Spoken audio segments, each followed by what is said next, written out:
So coming back in with part 5 of Paul Opposes Peter, which is Galatians 2:11 through 21. And we come back in with dying to the law, living for God. It says Paul explains his personal experience. He, through the law, died to the law so that he might live for God. The law served its purpose by revealing sin and condemning him, which ultimately led him to Christ. Christ living in believers. The Christian life is a new life rooted in the union with Christ. Paul famously states, I have been crucified with Christ. It is no longer I who live, but Christ lives in me.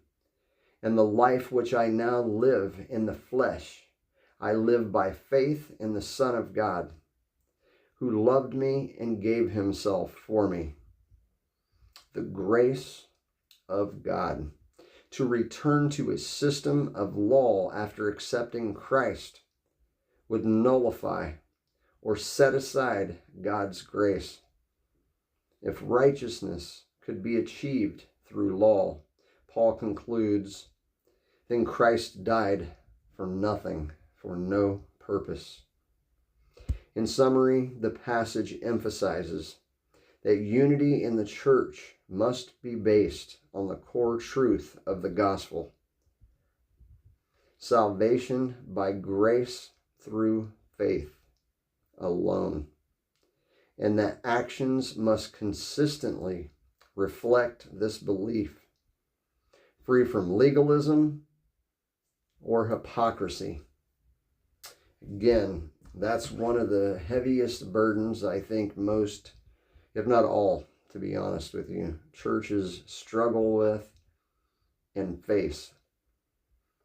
And nobody starts out that way, and nobody typically is striving to get to that point. It's just a stage at some point that ends up happening.